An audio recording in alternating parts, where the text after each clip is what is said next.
गांधीनगर में आम आदमी पार्टी द्वारा आयोजित खेडूतोनी मांगोना समर्थन में सामूहिक उपवास कार्यक्रम में उपस्थित आम आदमी पार्टी प्रदेश अध्यक्ष माननीय ईशुदानभाई गढ़वी, संगठन महामंत्री माननीय मनोजभाई सोरठिया, खेडूत किसान मोर्चाना अध्यक्ष माननीय प्रवीणभाई राम, युवा मोर्चाना अध्यक्ष ब्रिજરાજભાઈ સોલંકી, महिला मोर्चाना अध्यक्ष पायलबेन पटेल અને अन्य સૌ प्रदेश संगठनना હોદ્દેદારો, आप સૌ गुजरातभरना अलग अलग जिल्लाओमांथी तालुकाओमांथी खेडूतोना समर्थनमा पधारेला सौ धरतीपुત્રો, खेडूत प्रतिनिधिओ, मीडियाना मित्रों અને વ્યવસ્થામાં જોડાયેલા સૌ સ્વયંસેવકો, બધાયનો સૌથી પહેલાં હું ખૂબ ખૂબ હૃદયપૂર્વક આભાર વ્યક્ત કરું છું।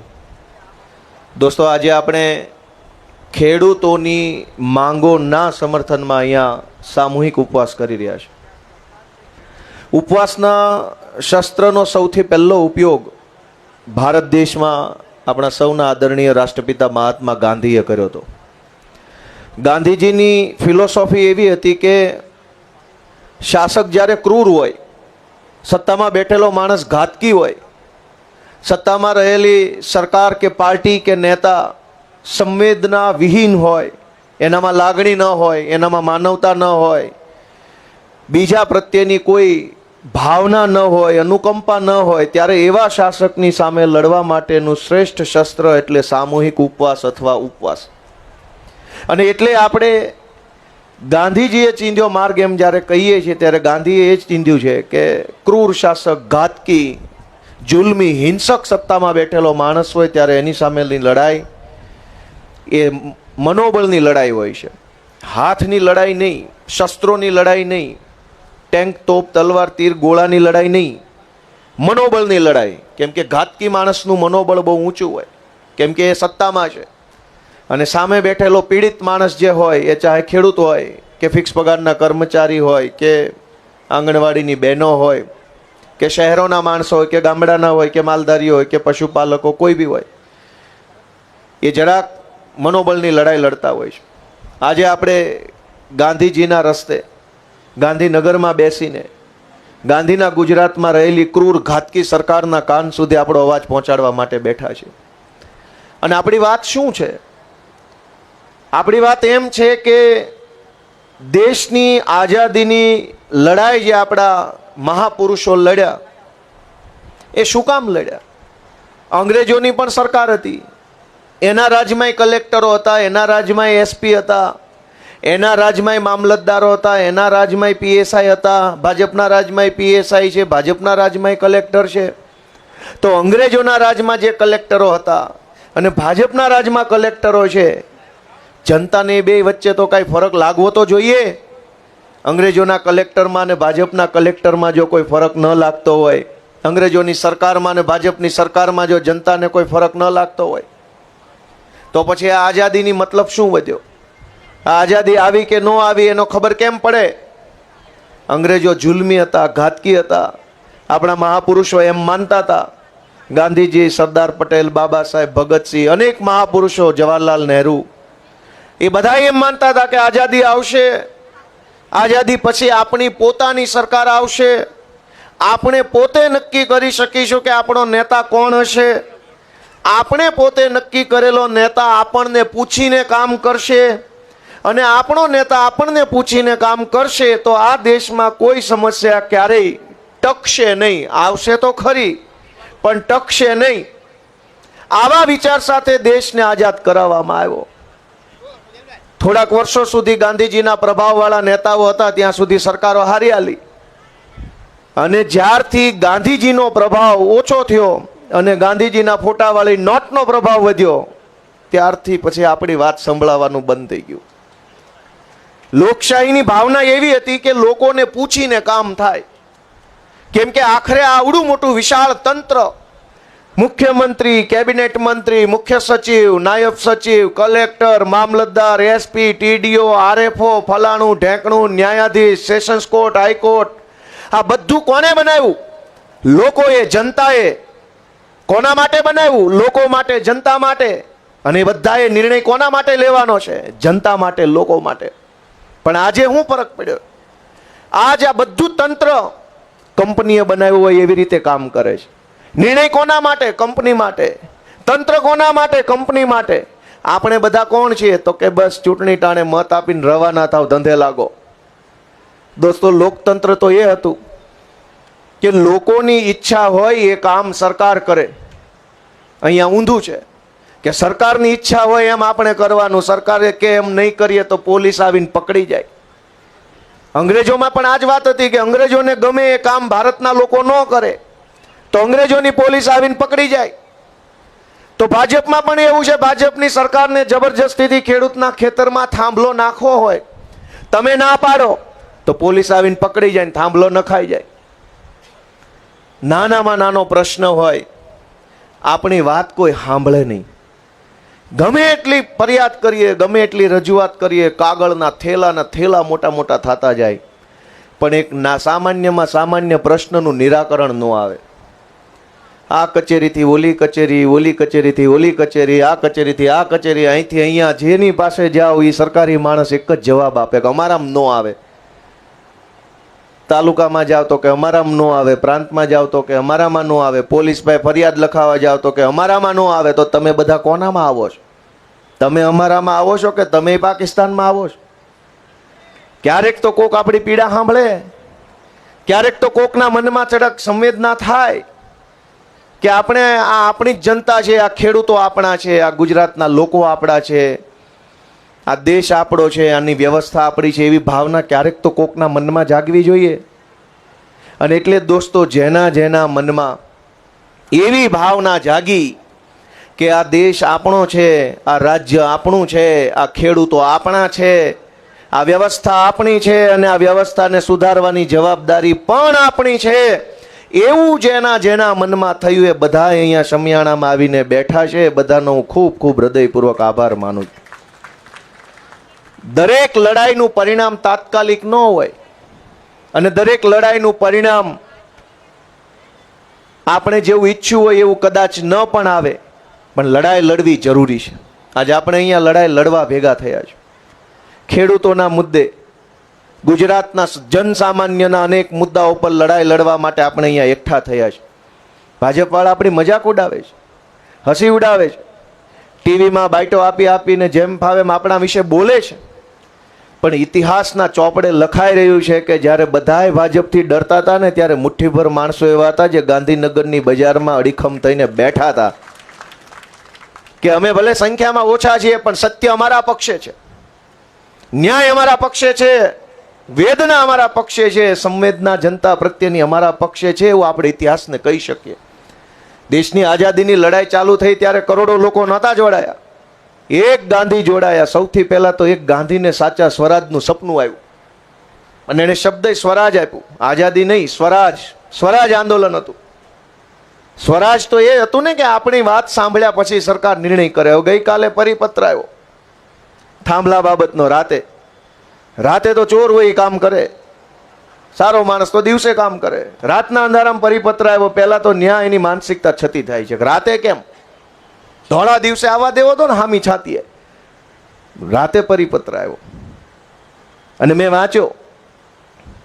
જે લોકો કેટલાય, લગભગ આ તો 2 વર્ષથી હાલે છે. મને યાદ છે કે સૌથી પહેલા કચ્છમાં લડાઈ થઈ હતી. કચ્છમાંથી ટ્રાન્સમિશન કંપનીના તાર નીકળતા હતા, ત્યારે ત્યાં લડાઈ લડવા માટે આમ આદમી પાર્ટીના આગેવાનો ગયા હતા. પછી આમ આદમી પાર્ટીએ ત્યાં સભા કરી.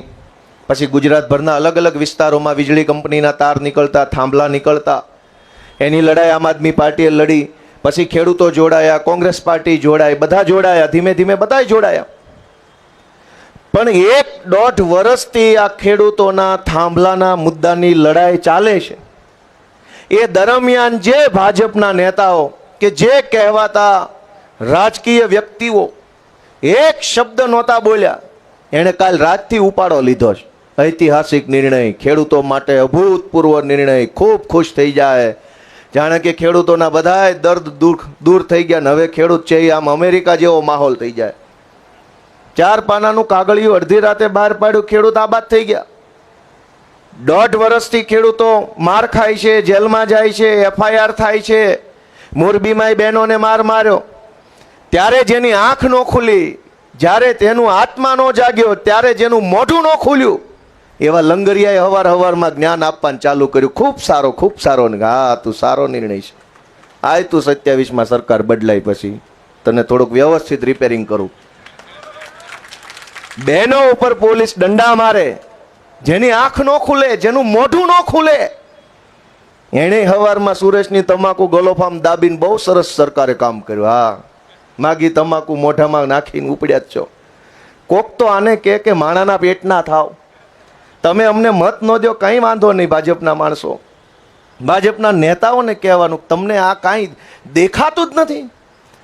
આપણી બહેનોને કોઈ પોલીસ મારે એ તમને દેખાતું જ નથી. વિડીયોમાં નહીં, ટીવીમાં નહીં, ફેસબુકમાં ક્યાંય નહીં દેખાતું હોય. કોક તો એવો માણસ હોય ને જેનો આત્મા જાગે અને ભલે ને જાહેરમાં ન બોલે તો કાંઈ નહીં, અંદર કેબિનમાં જઈને ચા પીતા પીતા કહો તો ખરા તમારી પાર્ટીને કે આમ ન હોય. સરકારે પરિપત્ર બહાર પાડ્યો કે અમે 2 ગણું વળતર આપશું. મારો એક જ પ્રશ્ન છે, બધાય જવાબ આપો કે આ કંપની પ્રાઇવેટ છે કે સરકારી? ખેડૂતનું ખેતર પ્રાઇવેટ છે કે સરકારી? હવે કંપની પ્રાઇવેટ, ખેડૂત પ્રાઇવેટ, તો બે નક્કી કરવા દો ને. સરકાર શું કામ વચ્ચે પડે છે? તમારે ને મારે કંઈક સોદો કરવો હોય, જમીનનો, મકાનનો, ગાડીનો, ફ્લેટનો, દુકાનનો, તો તમે હું જ વહીવટ કરીએ છીએ ને. સરકાર ક્યાં વચ્ચે આવે છે? એમાં તમારે મકાન વેચવું છે ને મારે મકાન લેવું છે, તો તમે હું બે નક્કી કરીએ ને કેટલામ દેવું ને કેટલામ લેવું. તમારે ફ્લેટ વેચવો છે, મારે લેવો છે, તો તમે ને હું નક્કી કરીએ કેટલામાં દીધો ને કેટલામાં લીધો. બેયને પોસાય તો થઈ ગઈ ડીલ. હવે પ્રાઇવેટ કંપની કમાવા માટે થાંભલો નાખે, ખેતર પ્રાઇવેટ, અને નક્કી સરકાર કરશે કેટલું વળતર દેવાનું. હવે વળતર પાછું કંપનીએ દેવાનું છે, સરકારે નથી દેવાનું. આ કેવી નીતિ? કંપનીએ કમાવું હોય તો કંપની પૈસા આપે, ખેડૂતને પોસાય તો ખેડૂત થાંભલો નાખવા દે. સરકાર ક્યાં આમાં વચ્ચે? અને વચ્ચે પડવું હોય, ડાયો માણસ વહટી કે, અમારા કાઠિયાવાડમાં વહટી કે, એટલે વચ્ચે કોઈ માણસ જે પડે, 2 જણાનો કોઈ વાદ વિવાદ હોય, એમાં વચ્ચે જે પડે એ ડાયો માણસ હોવો જોઈએ, સમજદાર માણસ હોવો જોઈએ, નિષ્પક્ષ માણસ હોવો જોઈએ. અહીંયા વચ્ચે સરકાર પડી ખેડૂતની ને કંપનીની, અને ધૂણ્યા. આપણે ત્યાં કાઠિયાવાડમાં કે ભૂવો ધૂણે તો નાળિયેર ઘર ભણે નાખે. એમાં ભાજપનો ભૂવો ધૂણ્યો અને રાતે પરિપત્રનું નાળિયેર કંપની બાજુ નાખ્યું, ખેડૂત બાજુ નું આવ્યું. તમે જોવો 3 જણાની કમિટી બનાવી, એમાં એક કલેક્ટર, એક ખેડૂત અને એક કંપની. હવે ખેડૂતને અંદર કમિટીમાં સભ્ય બનાવ્યા એ તો બરાબર છે કે ખેડૂતો આંદોલન કરે છે. કલેક્ટરને બનાવ્યા એ બરાબર છે કેમ કે કલેક્ટર સરકારનો માણસ છે. કંપનીએ ક્યાંય આંદોલન કર્યું હતું કે અમને સભ્ય બનાવો કમિટીમાં? કયો ભાઈ ક્યાંય કર્યું અદાણી આંદોલન મુર્દાબાદ કર્યું ક્યાંય? કંપનીએ એક ધોકો નથી ખાધો, એક FIR નહીં, એક આંદોલન નહીં, કમિટીની અંદર સીધો કંપનીનો સભ્ય બનાવી દીધો. સાંભળો છો કે નહીં? કોણ કોણ સાંભળે છે? સરકારે અડધી રાતે કાલે જે પરિપત્રનું નાળિયેર કંપની બાજુ ફેંક્યું, એમાં કંપનીનો પણ એક સભ્ય બનાવ્યો કમિટીમાં. Valuation committee, market value committee, MBC બનાવ્યું. માર્કેટ વેલ્યુ કમિટીમાં કંપનીનો માણસ, કલેક્ટર ને ખેડૂત. અને એની પ્રોસેસ શું રાખી કે ત્રણેય પોતાના વેલ્યુઅરો લાવવાના, મૂલ્યાંકનકાર, અને સીલબંધ કવરમાં કમિટીને આપવાના. કમિટી કોઈ પણ 2 કવર ખોલશે, એમાં જેમાં ઓછો ભાવ હોય એ લાગુ પાડવાનો. એટલે કલેક્ટર એક મૂલ્યાંકનકારને લાવશે, કલેક્ટર તરફથી એક મૂલ્યાંકનકાર, કંપની તરફથી એક મૂલ્યાંકનકાર, ખેડૂત તરફથી એક મૂલ્યાંકનકાર. ત્રણેય પોતપોતાના મૂલ્યાંકનકાર પાસેથી ખેડૂતની થાંભલો નાખવા વાળી જે જમીન છે એમાં માર્કેટ વેલ્યુ કેટલી થાય એ લખીને ત્રણેય કમિટીને આપવાનું. કમિટીએ કોઈ પણ 2 કવર ખોલવાના ને એમાં જે સૌથી ઓછો ભાવ હોય એ આપવાનો. તો શું થાય આનો અર્થ? કે 3 માંથી કોઈ પણ 2 કવર ખોલો એટલે એક ખેડૂતનું ને એક કંપનીનું નીકળે, અથવા એક કલેક્ટરનું ને એક કંપનીનું નીકળે, અથવા એક કલેક્ટર ને એક ખેડૂતનું નીકળે. તો કંપની કલેક્ટર 2 ભેગા થઈ જાય તો ઓછો ભાવ ક્યાં નીકળે? તો આ કમિટીનો અર્થ જ શું વધ્યો? કેવા કેવા લોકો, મેં નહોતું કીધું ગાંધીનગરની ટાંકી પર ચડી ગયા છે? કીધું તું કે નહીં? કેવા કેવા ક્યાં ક્યાં ચડી ગયા છે, અને ન્યા બેઠા બેઠા નિર્ણય લે છે કે તમને વળતર કેમ મળશે. પણ હજુય મુદ્દો વળતર નથી, એના કરતા આગળ મુદ્દો સમજો કે ધારો કે તમારા મકાનમાં 4 ઓરડાઓ હોય, એ 4 પૈકી એક ઓરડામાં ગોપાલભાઈ આવ્યા કે મને ખાટલો મૂકવા દો અને ખાટલાનું વળતર આપું 1 લાખ. તમે કીધું 1 લાખ નહીં, સરકાર વચ્ચે પડી 2. ગોપાલભાઈએ તમને આપ્યા 2 લાખ. એક ઓરડામાં ગોપાલભાઈનો ખાટલો આજીવન. 2 લાખમાં તમારા 4 ઓરડા પૈકીના એક ઓરડામાં ગોપાલભાઈનો આજીવન ખાટલો મૂક્યો તો તમારી પાસે આજીવન ઓરડા કેટલા વધ્યા? તેના કરતા ભાડે જો સસ્તું પડે કે આજીવનમાં આપો સસ્તું પડે?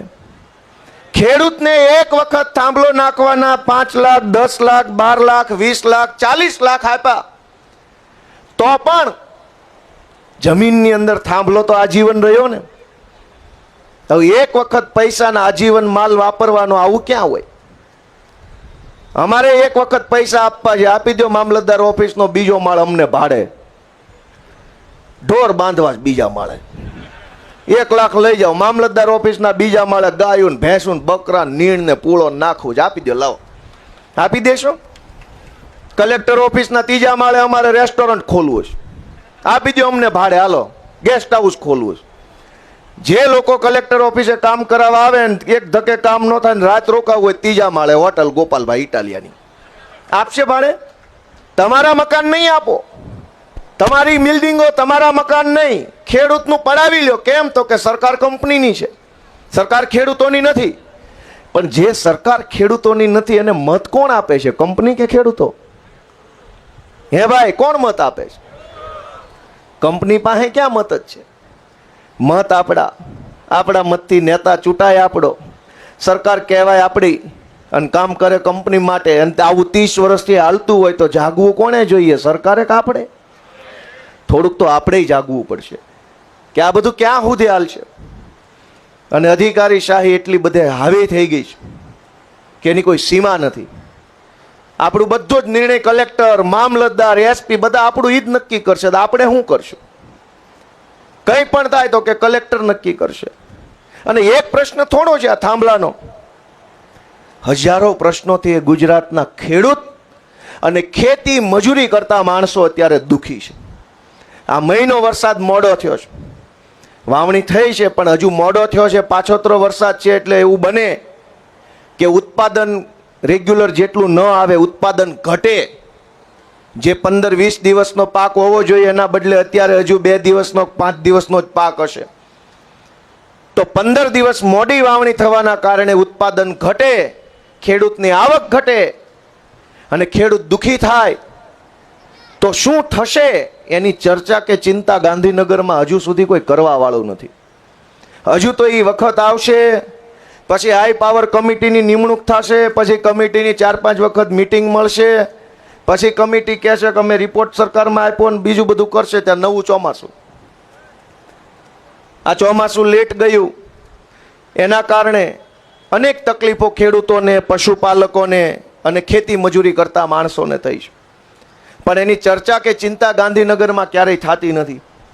વિસાવદરના ખેડૂતોના આશીર્વાદથી વિધાનસભામાં બેસવાની તક મળી તો બધું હવે નજરે જોવા મળે છે. કોણ કેવી રીતે કામ કરે છે, શું વિચારે છે, અધિકારીનું કેટલું હાલે છે, નેતાનું કેટલું હાલે છે. હવે અધિકારીએ કોપી પેસ્ટ કરી અને જૂનો પરિપત્ર સરકારને પકડાઈ દીધો અને સરકારના મંત્રી આવીને વાંચી ગયા. કોઈને ખબર નથી કે આ તો એનું જૂનું જૂનું છે. અને અખબારના ઐતિહાસિક બહુ સરસ નિર્ણય, ખેડૂતો ખુશખુશાલ. મારે એક ખાલી સૂચન આપવું છે આ ઉપવાસ છાવણીના માધ્યમથી કે જે ભાજપના નેતાઓને, કાર્યકર્તાઓને, પેજ પ્રમુખોને, તાલુકા જિલ્લા પંચાયતના નેતાઓને એમ લાગતું હોય કે આ સરકારે જે નવો પરિપત્ર ખેડૂતોનો કર્યો છે એમાં બહુ વળતર મળે છે, તો તમારા બધાને જમીન ઉપર થાંભલા નખાઈ દો. અમારે નથી નખાવા. ભાજપવાળા ફોર્મ ભરી દે, થાંભલો આવે તો અમારામાં જ નાખવો. સરકારી યોજના આવે તો કોઈનો વારો નહીં આવવા દે. સબસિડીમાં ટ્રેક્ટર આવતો હોય, ગામમાં કોઈને ન ખબર હોય, પેજ પ્રમુખને એકને જ ખબર હોય ને એને જ લાગે. પીએમ આવાસનું મકાન હોય તો ભાજપવાળાને જ લાગે. સરકારી તગારું આવે સબસિડી વાળું તો ભાજપવાળાને લાગે. આઈ ખેડૂત પર ગમે એટલી અરજી કરો ભાજપવાળાને જ લાગે. થાંભલો આવે તો આપણા ભાગમાં આવે અને બાકી બધી યોજના ભાજપવાળાને. ગામમાં કંઈ પણ સારી યોજના સરકારની આવે એનો બધોય લાભ ભાજપવાળા લઈ જાય છે. થાંભલા એનામાં નાખો ને, ભાજપવાળાનું એની પાસે લિસ્ટ છે પેજ પ્રમુખનું, બધાને બોલાવી લ્યો, એના સર્વે નંબરો કમલમ કાર્યાલય ભેગા કરી લ્યો અને આ બાજુ અદાણીની, અંબાણીની બધી કંપનીઓને બોલાવીને કહી દો કે આટલા સર્વે નંબરમાં થાંભલો નાખો એટલે પૈસા ઘરમાં ને ઘરમાં રહે. અમારે નથી જોતા. કાંઈ એવું નથી કરતા. ન કરવું જોઈએ. ગામો ગામ પેજ પ્રમુખ છે, ગામો ગામ સર્વે નંબરો છે, ગામો ગામ ભાજપના માણસો છે. નક્કી જ કરવાનું ભાજપનો માણસ હોય તો જ થાંભલો નાખો અને એને જ બધો લાભ આપી દો. આ પોલિસી ને 2 ગણું વળતર ને એક સાથે રૂપિયા ફરતે 1 મીટરની બીજી ત્રીજા બધું લઈ જ જાઓ. કેમ એવું નહીં? સરકારી યોજનાનો લાભ લેવાનો હોય. ગૌશાળામાં ગાયો દીઠ 30 રૂપિયા આવે છે. એમાંય તે જે ખરા દિલથી ગાયોની સેવા કરતા હોય ને એની ગૌશાળામાં ન આવે.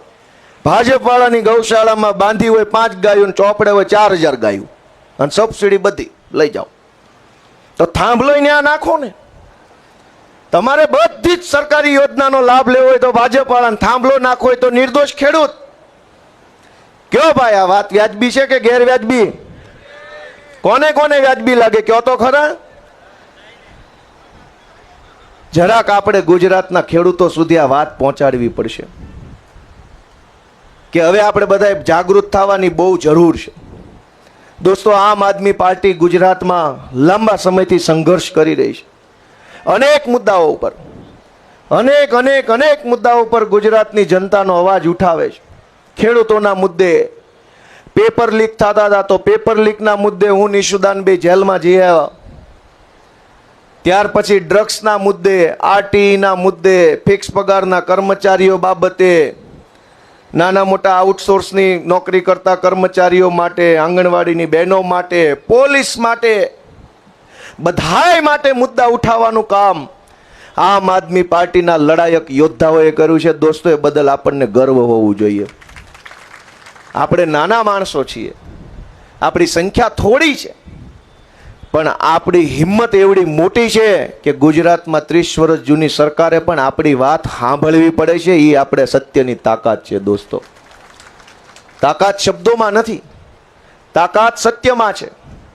તાકાત સંવેદનાથી બોલાયેલી વાતમાં છે, તાકાત ઈરાદાઓમાં છે. આપણો ઈરાદો બુલંદ છે એટલે સરકારે નહીં સંભળાય છે અને ગુજરાતની જનતાને આપણો ઈરાદો સંભળાય છે ને એટલે તાલુકા જિલ્લા પંચાયતની ચૂંટણીમાં ગુજરાતના ઇતિહાસમાં ન આવ્યો એટલી સીટો ગુજરાતમાં આમ આદમી પાર્ટીને દોસ્તો મળી છે. ગુજરાતના ઇતિહાસમાં ક્યારેય ભાજપ અને કોંગ્રેસ સિવાયની પાર્ટીને આખી જિલ્લા પંચાયત નથી મળી, પણ ચૈતરભાઈ વસાવાના નેતૃત્વમાં નર્મદા જિલ્લા પંચાયત આખી આમ આદમી પાર્ટીને મળી. ગુજરાતના ઇતિહાસમાં ક્યારેય ભાજપ કે કોંગ્રેસ સિવાયની પાર્ટીને તાલુકા પંચાયતની સત્તા નથી મળી, પણ ઈશુદાનભાઈ અને મનોજભાઈના નેતૃત્વમાં 15 જેટલી તાલુકા પંચાયતોની અંદર આમ આદમી પાર્ટીને સત્તા મળી. એ શું બતાવે છે કે લોકોને આપણી લડાઈ ઉપર ભરોસો છે, લોકોને આપણા ઈરાદાઓ ઉપર ભરોસો છે, લોકોને આપણા વિઝન ઉપર ભરોસો છે અને લોકો એમ કહી રહ્યા છે કે આમના મહેનત ચાલુ રાખજો તો તમને 15 આપી છે ને એક વખત 115 આપી દેવાની થાય છે. પણ ત્યાં સુધી પહોંચાડવાની જવાબદારી આપણા સૌની છે. ભાજપ આપણને રોકવા માંગે છે, પોલીસનો ઉપયોગ કરે છે. ભલે કરે, કાંઈ વાંધો નહીં ભાઈ. કાયદામાં, કલમમાં, જેલમાં, દંડામાં, એમાં બધામાં તાકાત હોત, લોકોની શક્તિ કરતાં મોટી શક્તિ જો પોલીસના દંડામાં હોત તો દેશમાં આઝાદી જ ક્યાં આવવા નથી. દંડા તો અંગ્રેજોની પોલીસના હાથમાં હતા અને એ ના પાડતા હતા કે આઝાદી નહીં આવવા દઈએ ને મારતા હતા, પણ તોય આઝાદી તો આવી અને 75 વર્ષની થઈ ગઈ. દંડાના દમ પર ક્યારેય ક્રાંતિ રોકાવાની નથી, કેમ કે શક્તિ ક્યાં છે? દંડામાં નહીં, શક્તિ પેનમાં નહીં, શક્તિ માણસના ઈરાદાઓમાં હોય છે. આપણો ઈરાદો એ છે કે ગુજરાતને ભાજપની ગુલામીમાંથી મુક્ત કરાવવાનો છે. આપણો ઈરાદો એ છે કે ગુજરાતના ખેડૂતોને ટેકાનો પૂરતો ભાવ મળે, સારું ખાતર, સારું બિયારણ, સારી દવા, સારા ખેત પેદાશ મળે અને તંદુરસ્ત ગુજરાતનું નિર્માણ થાય. એ ઈરાદો આપણો છે અને આપણો ઈરાદો સારો છે એટલે ઈશ્વર પણ આપણને મદદ કરે છે. તમે જોવો કે આપણી પાસે પૈસાય નથી, કાંઈ એવા કોઈ અહીં અબજોપતિ કરોડપતિ કે એવા માણા નથી. હાવ એમના મફતમાં તે આપણે કામ કરીએ છીએ તો લોકોના આશીર્વાદ કેવડા મળે છે. આ તાલુકા જિલ્લા પંચાયતની ચૂંટણીમાં જુઓ, કરોડો રૂપિયા ખર્ચનારા ભાજપના કોંગ્રેસના નેતાઓ હારી ગયા અને હાવ એમના હાથ જોડતા હતા ને એ આપણા આમ આદમી પાર્ટીના ઉમેદવાર જીતી ગયા. દોસ્તો, ખાલી હાથ જોડ્યા કે અમારા ઈરાદાઓ સારા છે, નિયત હારી છે, અમને આશીર્વાદ આપશો તો અમે જનતાનું કામ કરશું. માત્ર એવો એક સંદેશ આપવાથી લોકોએ આપણને આશીર્વાદ આપ્યા. મિત્રો, મારી આપ સૌને એક વિનંતી છે કે આગળની લડાઈ બહુ લાંબી છે. 30 વર્ષથી મલાઈ ખાધી છે ભાજપના માણસોએ. આશા નથી, છોડશે નહીં. રોજ જાગીને કરોડો રૂપિયા ખાવા મળતા હોય એ આશા નથી, છોડવાના નથી. પણ આપણે તે હવે આશા નથી, એને છોડવાના નથી. આપણે લડાઈ મજબૂત લડવાની તૈયારી કરી લેવાની. દોસ્તો, આપણને જેલમાં પૂરવાની બીક બતાવે છે. ચૈતરભાઈને બિલકુલ ખોટા ગુનામાં જેલમાં પૂર્યા છે. તમે એમ વિચારો કે અદાલત કઈ મોટી, સરકારની કે જનતાની? કયો ભાઈ, જનતાની અદાલત મોટી કે સરકારની અદાલત મોટી? સરકારની અદાલત જેને ફાંસીની સજા આપે, જનતાની અદાલત એને મુખ્યમંત્રી બનાવી શકે. જનતાની અદાલત ધારે એને વડાપ્રધાન બનાવી શકે. જનતાની અદાલત ધારે એને ધારાસભ્ય, ધારે એને મંત્રી બનાવી શકે. અને જનતાની અદાલત ધારે તો મુખ્યમંત્રીઓને એવા ઘર ભેગા કરી શકે કે 4 પેઢીઓ સુધી એનું ખાનદાન દેખાય નહીં રાજનીતિમાં. અદાલત કઈ મોટી, સરકારની કે જનતાની? જો તમને એમ લાગે કે સરકારની પાસે ન્યાય નથી મળતો તો જનતાની અદાલત સુધી આપણે બધાએ પહોંચવું પડશે, મહેનત કરવી પડશે.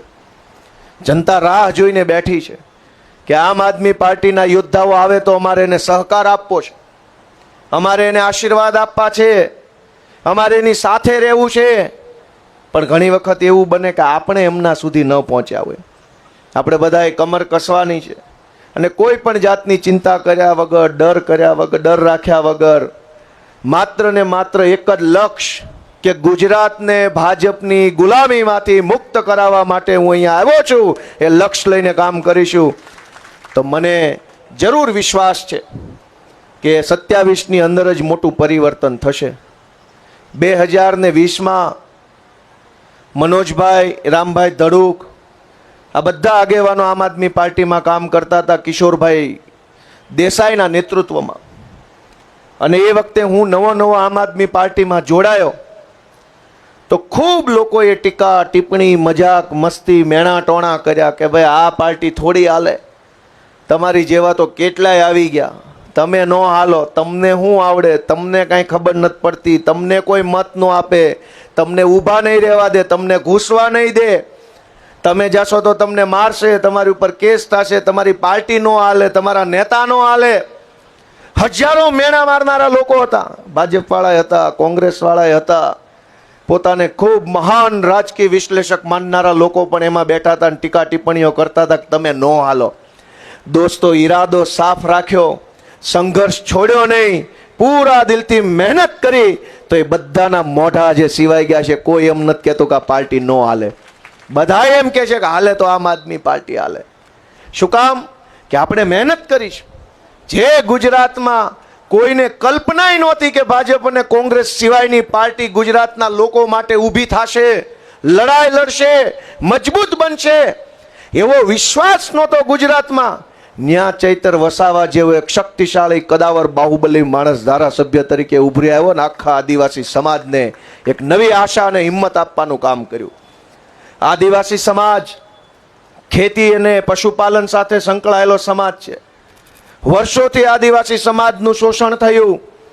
આદિવાસી વિસ્તારોની અંદર નત નવા કંપનીના માણસો જે આદિવાસીઓની જમીન પચાવી પાડી અને આદિવાસી સમાજને વિસ્થાપિત કરવાનું કામ કરતા હતા.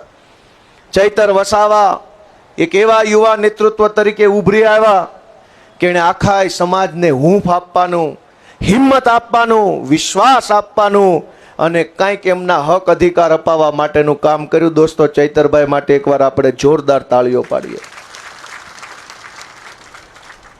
ગમે તેવા વ્યક્તિને લોભ લાલચમાં નાખીને તોડી નાખવાનું કામ ભાજપ કરે છે. એવા સમયમાં ચૈતર વસાવાએ જેલમાં જવાનું પસંદ કર્યું, પણ ઝૂકી જવાનું પસંદ નથી કર્યો. એવો નેતા ગુજરાતને આપવાનું કામ આપણા સૌની આમ આદમી પાર્ટીએ દોસ્તો કરેલું છે કે ઝૂકે નહીં. જેલમાં જવું મંજૂર છે પણ ઝૂકવાનું મંજૂર નથી. આજ એવો નેતા ક્યાં? અને એટલે હું તમને બધાને એક જ વાત છેલ્લી કહીશ કે આપણે સૌ યોદ્ધાઓ છીએ. આપણે એ ભૂલવાનું નથી કે આ લડાઈ લડવાની જવાબદારી આપણી છે. કોઈ જાગે કે કોઈ ન જાગે, કોઈ બોલે કે કોઈ ન બોલે, કોઈ અવાજ ઉઠાવે કે ન ઉઠાવે, પણ આ ગુજરાત મારું છે, આ સમાજ મારો છે, આ ખેડૂતો મારા છે, એવી ભાવના સતત દિલમાં જાગતી રાખી અને જ્યાં અન્યાય થાય ત્યાં હું અરવિંદ કેજરીવાલના સૈનિક તરીકે બોલીશ અને બોલીશ એવો સંકલ્પ લઈને આપણે અહીંથી જવાનું છે. આપ સૌ અહીંયા પધાર્યા બદલ સૌનો ખૂબ ખૂબ હૃદયપૂર્વક આભાર. જય કિસાન, જય જય.